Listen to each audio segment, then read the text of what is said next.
Bonjour, bonsoir, chères toutes, chers tous. Heureux de vous retrouver dans cette nouvelle capsule.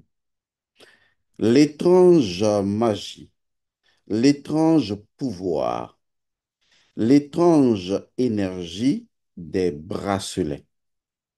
Vous avez bien entendu. Est-ce que vous connaissez vraiment l'étrange pouvoir d'un bracelet?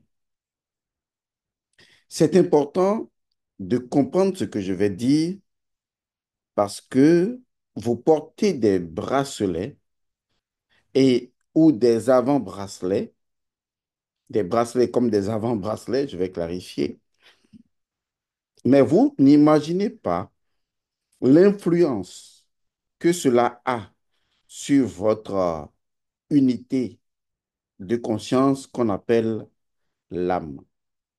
Vous n'imaginez pas l'impact que cela a sur votre corps énergétique et notamment sur votre corps astral.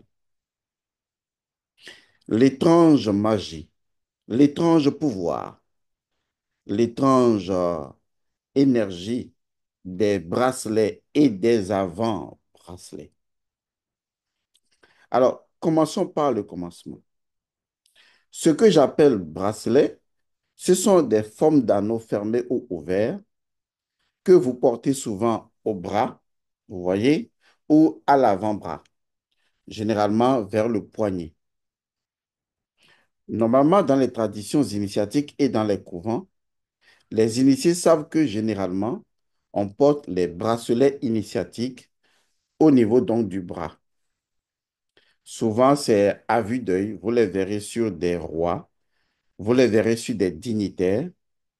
Mais ceci n'étant pas très pratique dans la vie courante pour beaucoup de personnes, il y en a qui préfèrent placer ça au niveau donc de l'avant-bras et donc au niveau du poignet, devenant ainsi, c'est vrai, ce sont des bracelets, mais je les appelle des bracelets et des avant-bracelets.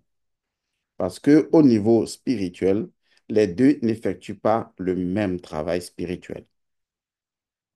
Ceci est d'importance parce que vous n'avez aucune idée, quelle que soit la matière de bracelet, c'est la symbolique qui compte. Quelle que soit la matière de bracelet, je vous assure, cela a une influence sur votre âme, sur votre énergie et sur son expansion. Les bracelets sont nés des couvents, c'est-à-dire des dimensions initiatiques, et avaient un but précis, un but très important, très impactant. Il y a plusieurs sortes de bracelets. Il y a des bracelets de protection, il y a des bracelets d'amplification, il y a des bracelets d'attaque, plusieurs types de bracelets conçus par l'oracle et ces bracelets ont une finalité bien précise. Et donc, la première question que vous devriez vous poser là tout de suite est de savoir, le bracelet que je porte là maintenant, quelle est son énergie principale? C'est quel type de bracelet? C'est quel genre de bracelet? Et c'est conçu par qui? Dans quelle optique? Est-ce que, et c'est la question la plus importante, est-ce que moi-même, je peux fabriquer mon bracelet? On a des personnes qui font des bracelets en or, en argent, même des bracelets en corde. Oui, c'est parfaitement possible.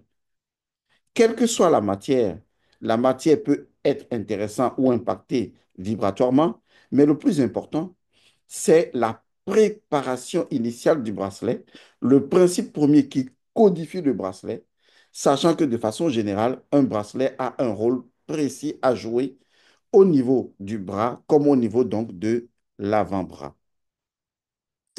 C'est là que vous allez vous demander, il nous parle de bracelet, donc de cet anneau, ouvert ou fermé, vous savez qu'il y en a, mais c'est quoi au niveau métaphysique un bracelet? C'est là où vous êtes en train d'arriver. Mais avant de vous dire ce que c'est qu'un bracelet, vous convenez avec moi que ce soit le bracelet ou l'avant-bracelet, il y a quand même le bras. Et on ne devrait pas outrepasser cela. Parce que vous êtes un organisme et pour vous, vous avez des doigts, des bras, une tête, mais vous ne comprenez pas que la façon dont vous voyez dans la dimension physique est différente de la façon dont l'âme vous voit dans la dimension physique. Parce que du monde astral et ancestral, la perception vers le monde physique considère tous les éléments du monde physique comme étant des symboles, ayant une symbolique. Donc, ce sont des représentations spirituelles ayant une énergie, laquelle énergie est codifiée par l'âme et dirigée par elle. Donc, pour le monde spirituel, de façon générale, le monde physique, c'est un symbole. Les éléments distinctifs du monde physique sont un ensemble de symboles et chaque élément a une énergie symbolique et donc est relié au monde spirituel par cette énergie qui non seulement a créé cette énergie symbolique, laquelle énergie a créé sa représentation, qu'est le symbole, et l'interaction entre le monde spirituel et le monde physique est une interaction entre l'énergie spirituelle et son symbole. C'est pourquoi dans les traditions, dans les rites, rituels et initiations, cérémonies d'ailleurs, les symboles ont, disons, euh, un élément, sont des éléments d'importance. Un symbole est un élément très puissant. Et naturellement, un symbole est un vecteur de force, de pouvoir et de puissance. Jusque-là, c'est clair, n'est-ce pas? OK. Donc, quand on revient à ce que nous sommes en train de dire, tout votre corps, si on le décompose en plusieurs parties, on le déconstruit, puisque les articulations nous connectent à des différentes parties, donc on peut désarticuler complètement les différentes articulations du corps et positionner la main ailleurs, chaque phalange ailleurs. Vous voyez, on peut les découper.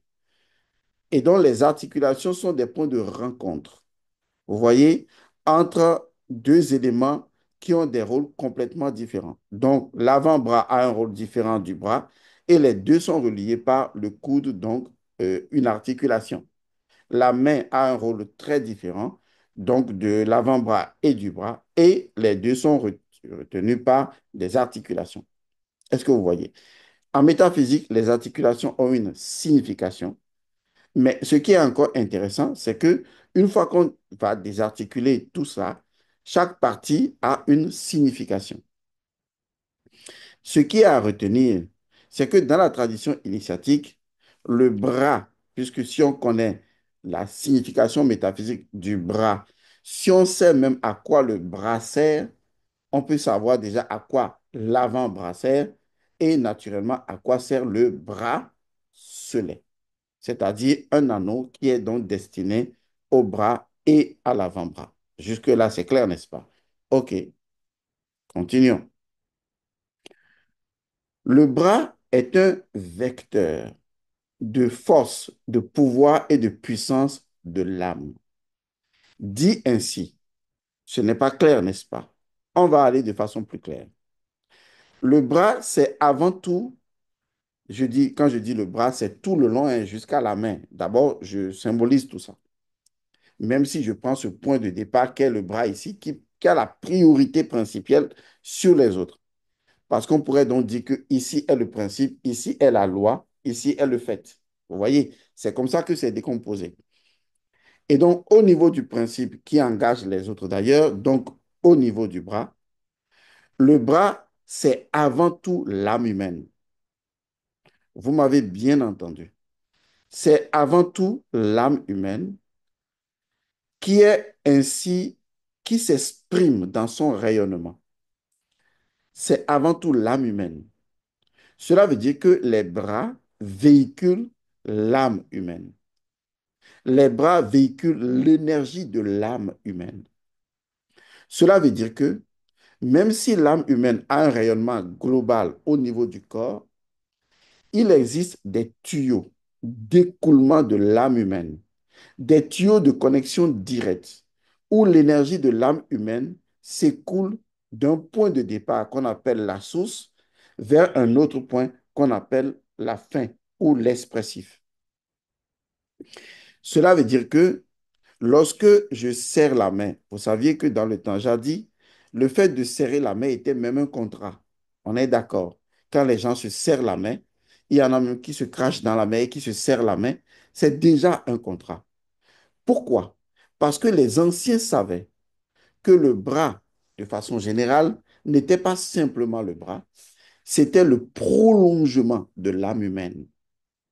Que si l'âme humaine devait se prolonger vers une autre personne, c'est tout simplement le bras, l'avant-bras et la main. Est-ce que vous voyez un peu? C'est comme si l'âme humaine veut s'exprimer et elle cherche à s'exprimer dans son principe qu'est le bras, dans sa loi qu'est l'avant-bras et dans sa main qui est le fait. Et cela est d'importance capitale parce que cela traduit le fait qu'il y a un écoulement permanent de l'énergie spirituelle de l'âme depuis le centre de l'âme vers les points de terminaison que sont les doigts. Donc, les bras, avant-bras et mains sont des conduits, sont des vahanas, sont des vihas, sont des conduits d'écoulement, sont des conduits d'énergie, sont des conduits de magie, sont des conduits de force de l'âme humaine vers l'extérieur, de façon naturellement, généralement horizontale, même si cela peut être modifié, comme cela peut être de façon verticale ou autre façon. Ce qui veut dire qu'en fait, circule en permanence dans les bras, circule en permanence dans les avant-bras, circule en permanence dans les mains, l'identité spirituelle et énergétique de votre âme. Et cela a une grande importance. Vous comprenez maintenant le fait de serrer quelqu'un dans ses bras, serrer son enfant dans ses bras, serrer sa femme dans ses bras, serrer son mari dans ses bras, ou saluer avec la main. Tout cela engage directement votre âme. C'est votre âme qui est engagée dans une relation, dans un symbolisme très puissant. Il y en a même qui ne se saluent pas la main, mais qui se tiennent l'avant-bras pour se saluer. C'est exactement la même chose. Il y en a qui se tiennent même carrément le bras parce que au niveau de la main, c'est le fait. Au niveau de l'avant-bras, c'est la loi. Mais il y en a qui vont jusqu'au niveau du principe et qui se tiennent même carrément le bras. Cela a une signification encore plus puissante. Comme pour dire, ton âme et mon âme sont liés ensemble. La plupart des mariages dans certaines contrées se déroulent simplement en attachant les deux personnes pour dire, vous êtes mari et femme. Parce que les bras qui sont attachés, eh bien, représentent le fait que les deux âmes sont symboliquement attachées, fusionnelles en ce moment. Et donc, les bras véhiculent l'énergie de l'âme humaine de façon spontanée, de façon naturelle. Que vous en soyez conscient ou que vous n'en soyez pas conscient, votre âme a besoin d'un dégagement d'énergie vers le point où elle peut transmettre en donnant cela aux autres. Cela se fait par le bras. Lorsque je le dis, je ne le dis pas simplement de façon vulgaire ou de façon profane. Je le dis de façon initiatique. Ça veut dire que lorsque votre âme regarde votre corps, c'est une image. Elle regarde des parties du corps qui exécutent des fonctions qui lui appartiennent en tant qu'âme. Et elle choisit que les bras deviennent les canaux par lesquels elle libère spontanément, naturellement, par son action de donner, elle libère spontanément le pouvoir, la force de l'âme humaine.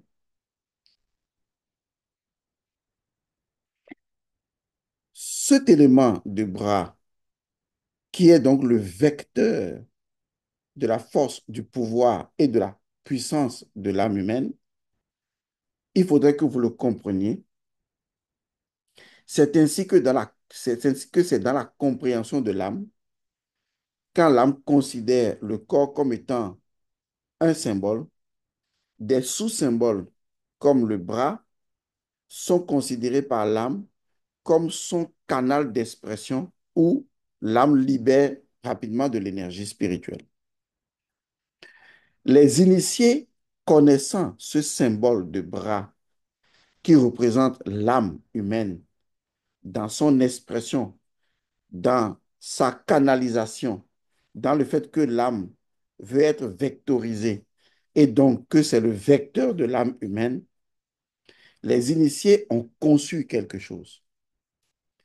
Ils se sont dit, comment est-ce que on peut amplifier? Voilà le mot important. Comment est-ce qu'on peut accroître? Comment est-ce qu'on peut amplifier? Comment est-ce qu'on peut augmenter? Comment est-ce qu'on peut multiplier? Vous devez savoir que l'énergie en elle-même, en se retournant sur elle-même, comme le serpent qui se mord la queue, et c'est la nature de l'énergie, eh bien, elle s'amplifie. C'est pourquoi les anneaux ou les bracelets, souvent, vous les verrez à tête de serpent, à tête et queue de serpent. La plupart des bracelets, comme les bracelets de Mami Wata ou autres, ce sont des bracelets, il y a même des bracelets où on fait un serpent qui se mord la queue, dont les bracelets sont nés du serpent, du reptilien, de l'ouroboros. Est-ce que vous voyez? Avant de devenir des simples cercles et tout. Mais comme je vous l'ai dit, ce qui est un anneau dans le monde physique, dans le monde astral et ancestral, ce n'est pas un anneau. Vous voyez, c'est un peu comme une sphère. Donc, quand vous portez un bracelet, pour vous ici, c'est un bracelet. Mais dans le monde spirituel, c'est une sphère. Et donc, les initiés portent un bracelet, donc dans le monde ancestral, une sphère, à l'intérieur de laquelle l'âme humaine se trouve. Puisque le bras est le vecteur de l'âme humaine et l'âme humaine, eh bien, le bracelet devient une sphère vectorisante, une sphère amplifiante, une sphère multiplicatrice. Ce qui veut dire que le bracelet qui est ici a pour finalité d'amplifier l'énergie spirituelle qui circule déjà, l'énergie spirituelle de l'âme humaine, d'amplifier la force, le pouvoir et de l'âme et la puissance de l'âme humaine. Mais comme je l'ai dit, tous les bracelets ne jouent pas les mêmes rôles. Et donc, quand je place un bracelet, ça ne prend pas en compte la totalité de la force de l'âme. Est-ce que vous voyez? Au contraire, le bracelet est si spécifique que toute la force de l'âme qui s'exprime ne sera pas utilisée, amplifiée par le bracelet. Mais dans la force globale de l'âme se trouvent des forces comme par exemple la protection, comme par exemple le combat, comme par exemple la guérison. Vous voyez? Et donc le bracelet est conçu, il est préparé pour répondre, pour vectoriser et amplifier une énergie spécifique de l'âme humaine. Donc, ça ne fait pas seulement le rôle d'amplification, mais ça, ça permet de sélectionner l'énergie spécifique à amplifier. Et c'est cette énergie qui sera sphérisée, qui sera amplifiée, qui sera vectorisée et qui va agir en conséquence. Lorsque vous voyez des gens qui se réveillent un matin et qui portent n'importe quel bracelet, sans que ce bracelet ait fait d'abord et avant tout l'objet d'un rite, d'un rituel ou d'une cérémonie. Parce que je peux acheter un bracelet dans le commerce et parce que je maîtrise la vérité du sang, je maîtrise les mannes ancestrales, je maîtrise la géométrie du sang, je maîtrise la numérosophie du sang, je peux fabriquer moi-même mon bracelet. Je peux même prendre un bracelet dans le commerce et faire un travail spirituel sur ce bracelet et je vais commencer à le porter. Et ce bracelet a une identité précise, une identité principielle. Ça peut être un bracelet de protection, un bracelet de contre-attaque, un bracelet de comment on appelle, de c'est-à-dire un bracelet qui permet je vais dire, de dissoudre les forces négatives ou carrément de les répandre et de s'en décharger. D'accord? Il y a des bracelets de retour à l'envoyeur. Est-ce que vous voyez? Et ce sont des bracelets que vous pouvez fabriquer rien qu'avec la numérosophie du sang, la géométrie du sang, la vérité du sang et même les mannes ancestrales. Mais ne portez pas des bracelets que vous n'avez pas ritualisés. Parce qu'un bracelet qui n'a pas été ritualisé, qui est un bracelet juste acheté dans le commerce, vous ne savez pas quelle est l'identité propre de ce bracelet. Parce que tout ce qui existe a une identité propre. Et si son identité propre était contraire à vos besoins d'âme, qu'est-ce que vous allez faire en ce moment? C'est pour cette raison que ce qui est intéressant dans la tradition de l'Égypte antique et qui est associé à Déouti ou à l'oracle en général, et qui lié à l'œil d'Horus, parce que tout ce qui est créé de l'œil d'Horus, Ouda.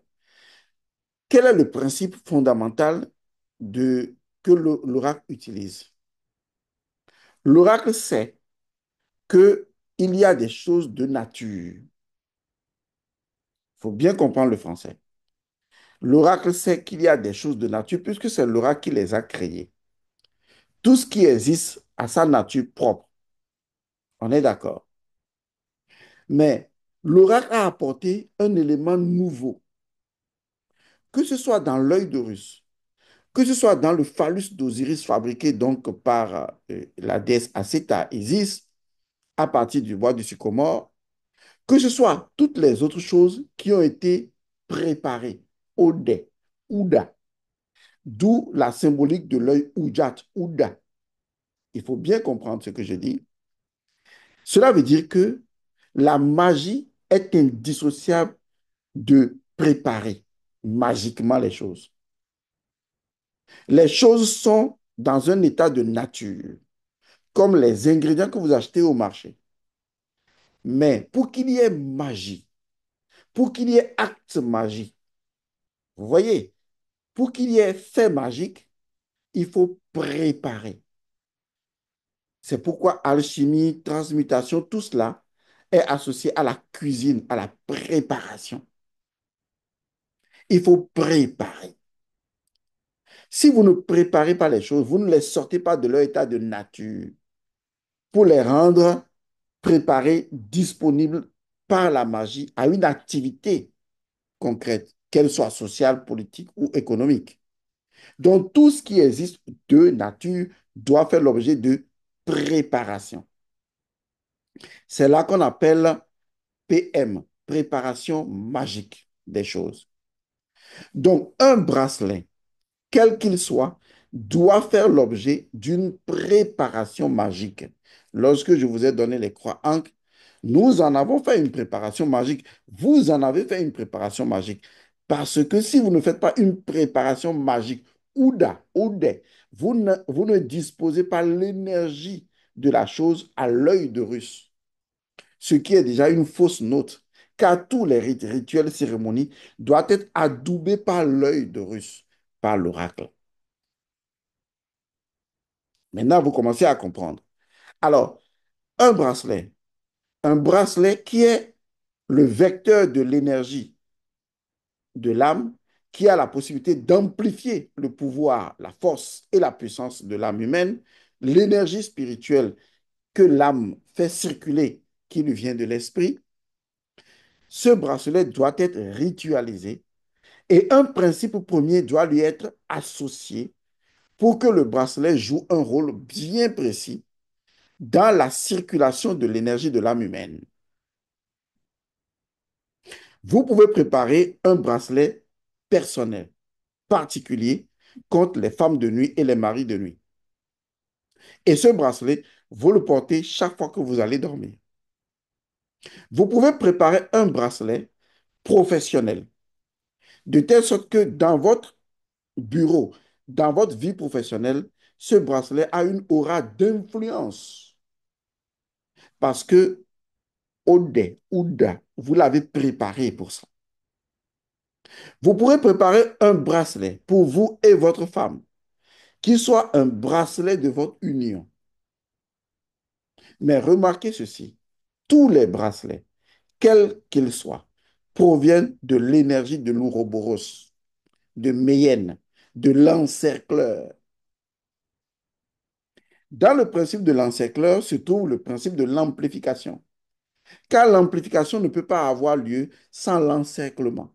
Puisqu'une amplification d'une chose, c'est la chose agissant sur elle-même à travers elle-même, dont la libération de l'intérieur de la chose de sa propre puissance et qui est augmentée, car une chose ne peut pas s'accélérer si elle n'agit pas sur elle-même.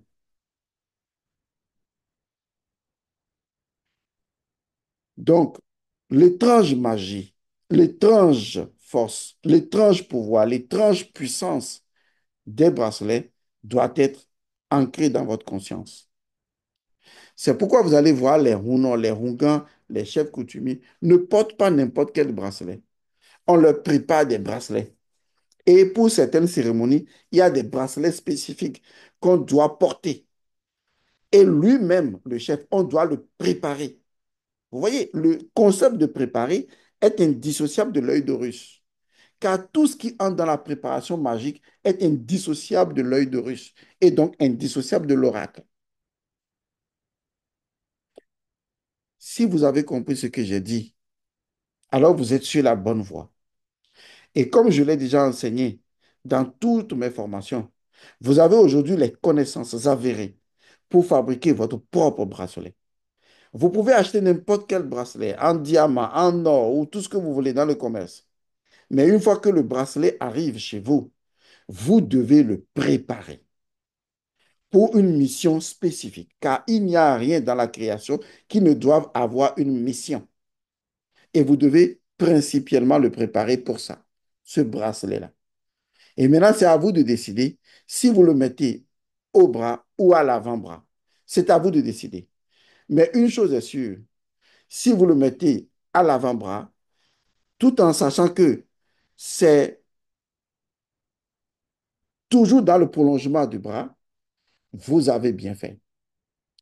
Vous devez savoir aussi qu'il y a des bracelets pour les pieds. Vous remarquez aujourd'hui les jeunes filles, elles portent des chaînes aux pieds, mais elles ne comprennent pas ce que cela signifie. Elles ne ritualisent pas ces chaînes-là. Elles ne savent pas que les chaînes aux pieds ou même les, je ne sais pas si on va appeler ça bracelet, non, aux pieds ont un rôle différent des, des chaînes ou de ce qu'on porte au bras ou au poignet. Une jeune fille peut préparer un bracelet qui lui permet de rencontrer un homme. Un homme peut préparer un bracelet qui lui permet de rencontrer une femme. Et donc, si je comprends bien, vous n'utilisez même pas votre corps, qui est un symbole, ayant de par ces parties du corps, ayant des symboliques précises et de relations avec votre âme humaine et votre esprit, vous ne l'utilisez même pas pour avancer dans la vie.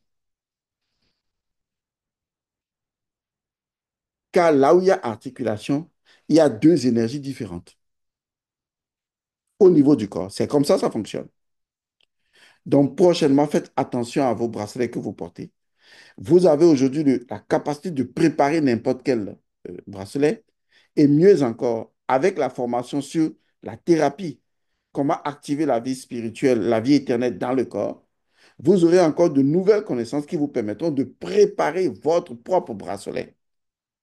Même si on vous vend des bracelets, même si vous l'achetez ailleurs, vous devez savoir que c'est à vous de da. Vous devez da. Dans la tradition initiatique, le fait de Ouda, ça a une signification plurielle. Et si je rentre dedans, on n'en finirait pas. Car c'est en même temps lié à l'élévation de la réalisation du serpent. Car dans les traditions égyptiennes, africaines, ancestrales, ce qui est da, c'est également ce qui est dé, ce qui est élevé. Mais vous ne comprendrez pas ça tout de suite. Ça va venir avec le temps. Je vous remercie d'avoir suivi cette capsule. Je rappelle que la formation sur la thérapie, elle est ouverte à tout le monde. Il vous suffit de vous assurer de vous inscrire dans les 5 cours de base. Ou si vous y êtes déjà, vous pouvez vous inscrire dans la formation thérapie. Mais ce que je viens de dire et tous les exemples que je viens de donner doivent vous faire réfléchir et vous devez prendre le chemin de savoir préparer, l'art de préparer les choses. Qu'est-ce que préparer? C'est l'art de savoir ajouter un ingrédient sur un autre ingrédient, de les lier, produire un résultat. On appelle ça magie. Vous comprenez ça? Et les mains. Peut-on faire de la magie sans les mains? La magie n'est-elle pas l'âme qui agit? Il faut donc comprendre que nous sommes dans un monde de magie, mais que vous dispersez vos énergies spirituelles sans savoir ce que vous allez en faire. Vous rentrez dans les modes et dans les surmodes sans vous demander, mais quelle est l'identité spirituelle de ce que je suis en train de faire? Si ce n'est pas les tatouages que vous faites à tort et à travers sur des parties sensibles de votre corps, c'est des bracelets que vous achetez, que vous portez, sans savoir que autant un bracelet peut amplifier, libérer la puissance de l'âme humaine, autant un bracelet peut encercler et prendre en otage et envoûter une âme. Nous, quand on était enfants, nos parents nous faisaient porter des bracelets, je pense en aluminium, et ils nous disaient que ces bracelets-là, c'était pour notre santé. Ça protégeait contre le froid, contre la toux, contre certaines petites choses. Il y avait même des formes de petits bracelets traditionnels que le Bokono nous préparait et qu'on nous mettait au bras quand on était enfant. C'est même devenu très fréquent en Afrique. Mais aujourd'hui, les gens ne font plus ça. Aujourd'hui, les gens font des choses dont ils ne maîtrisent pas l'énergie spirituelle, qui est l'énergie symbolique de ce qu'ils sont en train de faire. Alors, à vous de décider. Et donc, ne venez pas vous plaindre après que votre destinée a été flouée, que votre destin est ceci ou cela, pendant que vous mélangez les énergies sans chercher à acquérir la connaissance dont vous avez besoin pour voir clairement votre chemin. Paix et bénédiction à vous. Merci.